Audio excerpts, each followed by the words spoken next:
Good afternoon, ladies. Hi, ladies. I want to get started with our guest speaker today. Today we have the privilege of welcoming Dr. Jennifer Bernstein. She's a podiatrist, and she's here to talk to us about foot health. A little background on Dr. Bernstein. She grew up in West Chicago. She was a competitive figure skater. And then she went to the University of Chicago. Her undergrad is in kinesiology. And we all know if your kinesies are hurting, it's bad. Just joking. Kinesiology is like the study of body movement and that. And from there, you saw what potentially happened with injuries to these lower extremities, and especially your feet, and that made you want to go into podiatry. Is that correct? Well, as a figure skater, I had a lot of foot and ankle injuries and spent a lot of time with foot doctors, and so it was because of that. Let me step over here. In 2013, she graduated from the College of Podiatric Medicine, Rosalind Franklin University. Then she spent 3 years of residency at the University Louisville and Jewish Hospital training for reconstructive surgery. That's really amazing background, holy smoke. She moved back to Chicago area, she got married, she's a proud mom of twin boys and 2 fur babies? Yes. 2 fur babies, and her children's name are Xander and Sebastian. She's a self-described foodie, and also she enjoys cooking with her husband, and she's learning Spanish. So please welcome Dr. Jennifer Bernstein. Thank you for being here. Okay. Thank you for having me. I've been a part of this group for over a year, and I've waited over a year to do a little talk for everybody. I was really trying to decide what to talk about. And I know in the email it said, I don't know, foot care tips or something like that. But what I'm actually going to talk to you about is something that I think is a little more unique to my practice, because I think a lot of people don't know what a podiatrist's scope of practice is, and we do so many things. And I could do a whole talk on my scope of practice and everything I see, but what I wanted to do is talk about something that's a little more unique to my practice that I think is really important. And over the past year, a lot of ladies have kind of, chit-chatted, and their the different organizations they work for, they were talking about fall risk and fall prevention, and so I've heard it peppered in the past year. So I wanted to talk about something I do in my office, and that's fall risk assessments. And a lot of people don't think, my balance is off, or my mom's falling, like I'm gonna take her to the foot doctor and get this evaluated. So it is something that I do every single day, all day. I test everybody 55 and older. Most of my group, when they do them, they do 65 and older. But for me, doing 55 and older is kind of like doing a mammogram, only if you're over 40. It's kind of like only doing a colonoscopy if you're over 45. I'm just about to turn 40, and I've had 3 mammograms. I've had colonoscopy. I'm all about prevention and early detection. And so that's kind of how I look at this. So some patients come in, and it doesn't matter if you come in for heel pain or a fungal toenail or ingrown, we do the fall risk assessment. And some patients, they're like fit 55-year-olds, and they're irked that we're talking about fall risk. But what I explain is you might be fit 55, but I have some patients that come in, they're 55 and they seem 90. And I have some 55-year-olds that seem 45. It's such a range. And so what I like to do is establish a baseline and educate, because people, again, don't know that we do this. And for people that are high risk, I can intervene. So 55-year-olds that are fit, they have parents that aren't. They have parents that are fall risk, that have fallen. They have aunts and uncles that are fallen. And it resonates with people. So if it doesn't resonate for you, you know somebody that's fallen and gotten a brain bleed or broke a hip and is in the hospital or nursing home due to a fall. And a lot of times they're preventable. So that's what I want to just talk to you guys about real quick today, a little snippet of what I do in the office, regardless of what you come in for. So what we do is, it's 2026, so we have an app, and my assistant basically does a little balance assessment and then goes through a bunch of questions. It's a fall risk, basically risk factors, like do you have stairs in the house? What medicines are you on? Do you live alone? Do you have issues with incontinence? All these things increase fall risk. So it basically gives me a number on a scale of 0 to 15. 15's the worst. And depending on where people fall, I know, if you're maybe a little more increased risk for falling. And then I can intervene and let you know what you can do to decrease the risk of falls. So if you come in and you got a fall risk score of 2, which a lot of people do, that's amazing and I applaud you. But I still go through the same spiel because again, the goal is to educate. And I say, so let's talk about where people fall. People fall at home. That's where most people fall. They trip on throw rugs, area rugs, bath mats, and kitchen mats. The number one in my patients seems to be those anti-fatigue foam mats from Costco that go by the kitchen sink. I love Costco. Everything in my house is from Costco. I have those mats by my kitchen sink, but I better get rid of them because my nanny is going to fall, and then I'm going to lose her, and I'm going to be in trouble without her. So those mats, get rid of them, please. And then people will say, well, I will slip and break my neck if I get out of the bathtub and I don't have a bath mat. And I said, oh no, you put down a towel, you dry off, you pick it up when you're dried off because you don't want anything on the floor that you could trip on. But that's number one. The other place are stairs, and it's not a flight of stairs because people are always like, oh, I don't have a big flight of stairs, I just got one. That's where people fall. 1 or 2 steps. It's kitchen to garage. It's front steps coming in or out of the house. It's the dang curb by the mailbox. So it's because people are not holding on. You're not paying attention. You're on, holding things. You're on your phone. Or sometimes there's simply not a handrail in the garage or by the front steps coming into the house. So you've got to add those because that's where people fall. It's 1 step. People break their ankle, break their hip, hit their head. So I educate people on, being cautious. I also tell people, bathrooms. This is the one of them. Every day I have people come and tell me how they fall in the bathroom. So put up grab bars by your toilet, by your shower. And if you're like, oh, I don't need that, I'm not old. Well, this is kind of like when people get their house broken into and then they get their security system after. You don't want to wait till you fall and you're naked in the shower and then the paramedics have to come pick you up because you can't get up. You want to have those grab bars now because that's one of those preventable falls, or because if you just have something to grab onto, you're less likely to topple over. But people grab for the shower curtain or whatever, so put those up now. So those are things that I kind of advise people. I also tell people to take vitamin D with calcium. That's really important for our bones, and as women, our bones just get softer as we get older. So you might not have osteoporosis and osteopenia now. You might not know one way or the other, but that's just good for our bone health. So simple thing you can add every day, in addition to a multivitamin, do your vitamin D with calcium. And of course, get a DEXA scan, get your bone stock checked if you have not. Because everybody thinks they're fine, but if you come in and I take x-rays, I could pretty much tell you usually if you got thin bones. And people don't believe me, they go get their DEXA scan and they have osteoporosis and they're shocked I was able to tell based off of a foot x-ray, but I usually can. So once I go through all that, regardless of risk, say your score's high. If it's 7 or above, I make people do physical therapy because balance can be improved. It's like, working out. You're not going to be fit unless you work out. And as we get older, our balance is going to get worse. It's kind of like as we get older, our bones are going to get softer. So balance can improve if we work at it, if we do the exercises. So physical therapy does improve balance. And some people say, well, I walk, I do my cardio. That's not helping your balance. That's great for your heart health. That's good, keeps you moving. But balance exercises are very specific.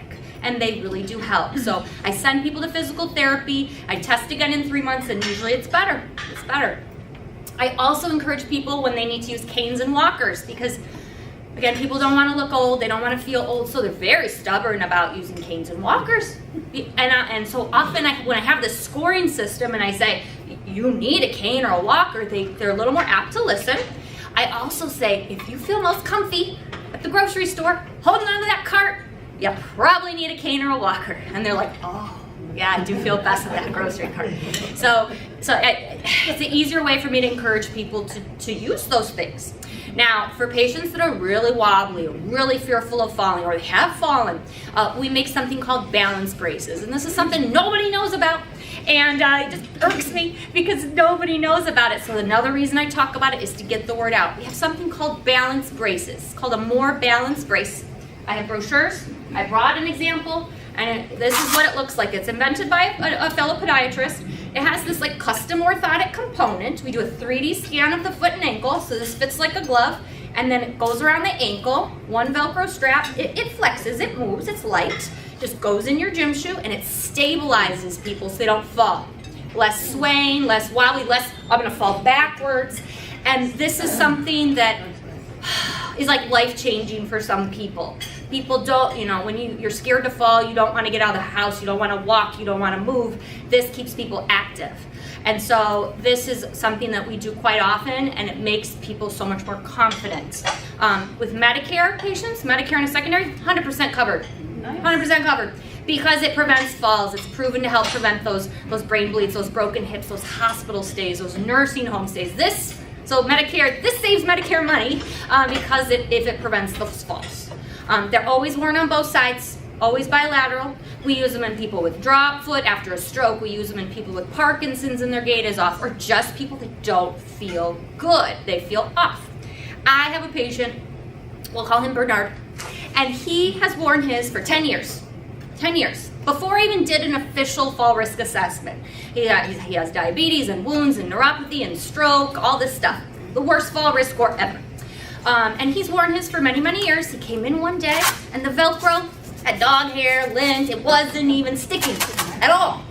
Like at all, on both sides. And I said, dude, I gotta take these. We gotta send him back to the lab, have him fix the Velcro, you're gonna fall. And he's like, okay, take them. The man could not walk out of my office without them. He walked in, he could, so even without the Velcro, the stability this gave him, I knew they worked, but I didn't know how powerful they were for him. So I had to strap them around his ankles and send them to my partner that could change the Velcro for him. So these are really powerful devices, and nobody knows about them, even physical therapists. I will send people to therapy while I'm making these, and therapists will tell my patient, oh, you just need more therapy, you don't need a brace, the brace is gonna make you weaker. This is not gonna make people weaker. The way I explain it, it's like glasses. Glasses do not make your weak eyes weaker. They make your weak eyes work better. If you have them on your face, you see better, but they're not fixing your eyeballs. They're not curing anything, but if you're wearing them, they help you see better. That's what this is like. You're weak, you have instability, this will stabilize you. This will make you walk better, but it's not gonna fix you. It's not gonna fix your weakness, it's not gonna fix your drop foot, it's not gonna make you, it's not like you use this for a month and we don't need it anymore. This is permanent, it's like glasses. And once you start wearing it, you feel better and you keep wearing it.